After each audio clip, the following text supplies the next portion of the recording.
আপনি কি ঝগড়ুটে প্রতিবেশীতে অতিষ্ঠ হয়ে রয়েছেন? তাদের উচিত শিক্ষা দেওয়ার কোনো পথ খুঁজে পাচ্ছেন না? আছে উপায়। তাদের উচিত শিক্ষা দেওয়ার রয়েছে ৩টি মাত্র উপায়।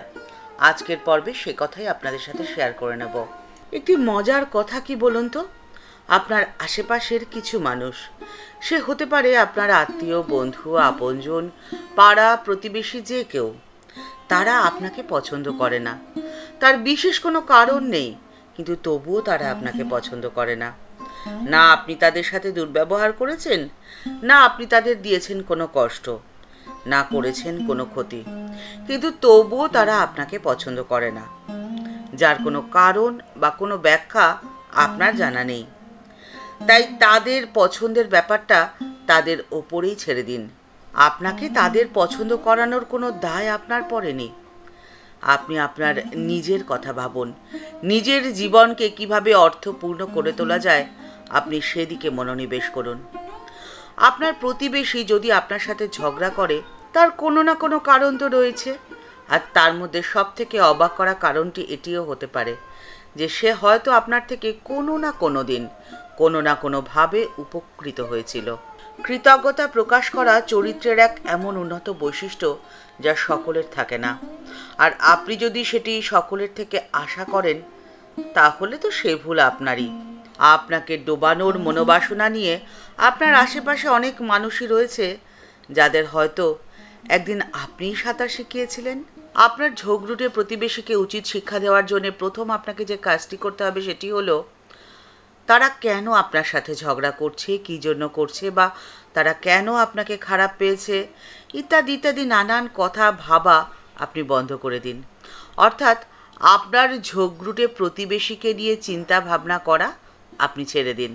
জীবন থেকে এই শিক্ষাই পাওয়া যায়, অন্যের ক্ষতি করার নেশা যদি কাউকে একবার পেয়ে বসে, অর্থাৎ আপনার সাথে ঝগড়া করার নেশা যার মনের মধ্যে একবার সঞ্চারিত হয়েছে, সে কিন্তু কোনোভাবেই তার নেশা থেকে নিজেকে সরিয়ে আনতে পারবে না।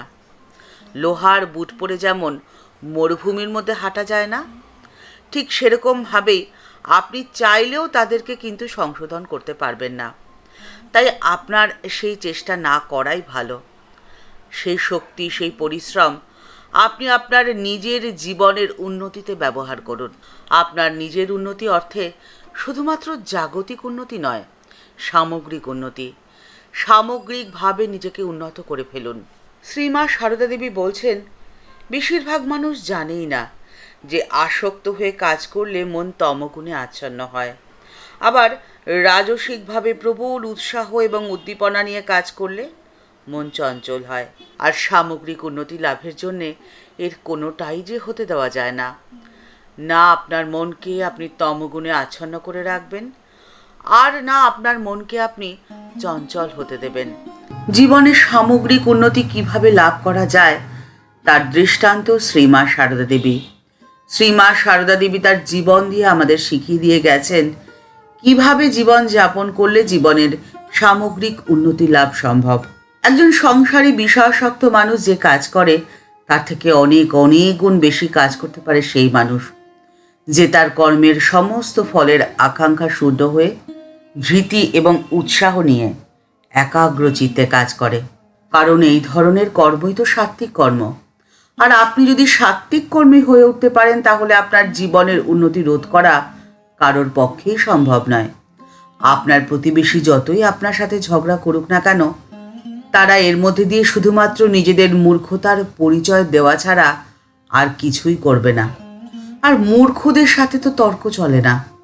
আপনাকে দ্বিতীয় যে কাজটি করতে হবে সেটি হলো, আপনার প্রতিবেশী যতই আপনার সাথে ঝগড়া করুক না কেন, আপনি কখনোই তার সাথে তর্কে যাবেন না।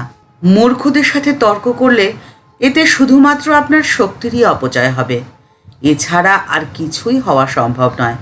কারণ গাধাকে তো কিছু শেখানো যায় না, গাধার সাথে তর্কও চলে না। গাধার পিঠে এক মন দামি দামি বই রাখলেও গাধা কিন্তু গাধাই থাকবে। তাই মূর্খদের সাথে অযথা তর্ক করে আপনি নিজেকে কিন্তু কখনোই ছোট করবেন না। তাই মূর্খদের সাথে অযথা তর্ক না করে আপনি সেক্ষেত্রে চুপ করে যান। আপনার নিঃশব্দ ভাষা আপনার কথা বলার থেকে অনেক বেশি কার্যকরী হতে পারে। তাই আপনি মৌনতা অবলম্বন করুন। আপনার প্রতিবেশীকে উচিত শিক্ষা দেওয়ার সব থেকে উৎকৃষ্ট উপায় কি বলুন তো? আপনার প্রতিবেশীর ব্যক্তিত্ব এবং চরিত্রের থেকে আপনার ব্যক্তিত্ব এবং চরিত্র এতটাই মহৎ করে তুলুন যেন আপনার ধারে কাছে ঘেঁষার ক্ষমতাও তার না হয়। আপনার সাথে উচ্চস্বরে কথা বলা তো দূরস্থ, আপনার সঙ্গে কথা বলতে আসলে যেন তার মাথাটি আপনার সামনে নিচুই থাকে। আপনি নিজেকে এতটাই মহৎ এবং আদর্শবান করে গড়ে তুলুন। এই প্রকৃতিতে 3টি গুণ বর্তমান: তম, রজ এবং সত্ত্ব। তমর বৈশিষ্ট্য হলো আলস্য আর জড়তা। সেটি হলো প্রাণী স্বভাবের কাছাকাছি। কর্মের প্রবণতা হলো রাজসিক বৃত্তি বিশিষ্ট মানুষের স্বভাব, যা উদ্বুদ্ধ প্রাণীর স্তরকে নির্দেশ করে। আর সত্য প্রকাশের মাধ্যম হলো সাম্য, জ্ঞান এবং নানান রকমের সদ্গুণাবলী। সর্বদয় আন্দোলনের নেতা বিনোবা ভাবে, যার সামনে শ্রদ্ধায় ভক্তিতে মাথা আপনিই নিচু হয়ে যায়। তার জীবনের একটি ঘটনা এখন আপনাদের সাথে শেয়ার করে নিলাম। তিনি হিমালয়ের বদ্রী বিশালজিকে ইষ্টজ্ঞান করতেন, আর সেই জন্যে তিনি বদ্রীনাথ দর্শনে বহুবার গেছেন। নিতান্ত বৃদ্ধ অবস্থাতেও একবার তিনি বদ্রীনাথ দর্শন করতে যান। সম্ভবত সেটিই ছিল তার শেষবারের দর্শন। সেই সময়ের কষ্টসাধ্য যাত্রায় কোনো পাকা রাস্তা ছিল না, আর যাত্রীদের পায়ে হেঁটেই সেই পাহাড়ি চড়াই পথে যেতে হতো বদ্রীনাথ দর্শন করতে। বিনোবা ভাবেজি চলেছেন বদ্রীনাথ ধাম দর্শনে। যাত্রাপথে তিনি দেখলেন যে এক জায়গায় কিছু শ্রমিক পাহাড়ের পাথর ভেঙে রাস্তা নির্মাণে নিযুক্ত। তিনি তাদের একজনকে গিয়ে প্রশ্ন করলেন, তুমি কি করছো? শ্রমিকটি বেশ রূঢ়ভাবে তাকে উত্তর দিল, দেখতে পাচ্ছ না যে আমি পাথর ভাঙছি? তিনি আবার প্রশ্ন করলেন, কেন তুমি এই পাথরগুলো ভাঙছো? বেশ রাগ করে উত্তেজিত স্বরে তার উত্তর আসলো, রোজগার করতে, খালি পেট ভরাতে। তিনি কোনো উত্তর দিলেন না। শান্ত হয়ে আবার হাঁটতে শুরু করলেন। কিছু দূর হেঁটে এসে তিনি আরেকজন শ্রমিককে ঠিক একই প্রশ্ন করলেন। সেও বেশ রাগ করে উত্তর দিল, দেখছো তো আমি পাথর গুঁড়ো করছি। আবার তিনি তাকে প্রশ্ন করলেন, কেন এই কাজ করছো? এই প্রশ্নের উত্তরে শ্রমিকটি তাকে বলল, তার পরিবারের ভরণ পোষণের জন্য করছে। বিনোবা ভাবেজির সাথীরা বেশ আশ্চর্য হয়ে গেলেন।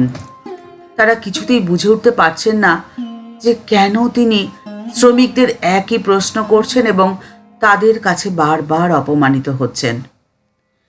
তাকে এই কথা বলায় তিনি চুপ করে রইলেন এবং মৃদু হেসে হাঁটতে শুরু করলেন। হাঁটতে হাঁটতে আরও কিছুটা এগিয়ে যাওয়ার পরে আরেকজন শ্রমিকের দেখা পেলেন। সেই শ্রমিকও একই কাজ করছিল, আর বিনোবা ভাবেজি তার কাছে গিয়েও ঠিক একই প্রশ্ন করলেন। প্রশ্নের উত্তরে সেই শ্রমিকটি অত্যন্ত নম্রভাবে উত্তর দিলেন। সেই শ্রমিকটিও ঠিক একই কাজ করছিল, আর বিনোবা ভাবেজি তার কাছে গিয়ে একই প্রশ্ন করলেন। আর উত্তরে সেই শ্রমিকটি খুব নম্রভাবে বললেন, বাবাজি, আমি পাথরগুলোকে ভেঙে যে গুঁড়ো করছি। তিনি আবার প্রশ্ন করলেন, কেন করছো? উত্তরে সেই শ্রমিকটি তাকে বললেন, আমি আসলে একটি রাস্তা তৈরির কাজ করছি, যাতে তোমার মতো পথযাত্রীরা, যাদের বয়স হয়ে গেছে, অত্যন্ত সহজে কষ্ট না করে বদ্রীনাথ ধাম পৌঁছতে পারে। বিনোবা ভাবেজি তখন সেই শ্রমিককে গলা জড়িয়ে ধরলেন আর বললেন যে তিনি এখন শান্তিতে মরতেও পারবেন, কেননা অন্তত একজন সচেতন নাগরিক এই দেশে রয়েছে। যে দেশে একজন এত উন্নত চরিত্রের মানুষ রয়েছে, সেই দেশের অবনতি কোনোভাবেই হতে পারে না। সেই দেশ এগিয়ে যাবে, সে সমাজ এগিয়ে যাবে, সারা পৃথিবীর মধ্যে সেরা হয়ে উঠবে।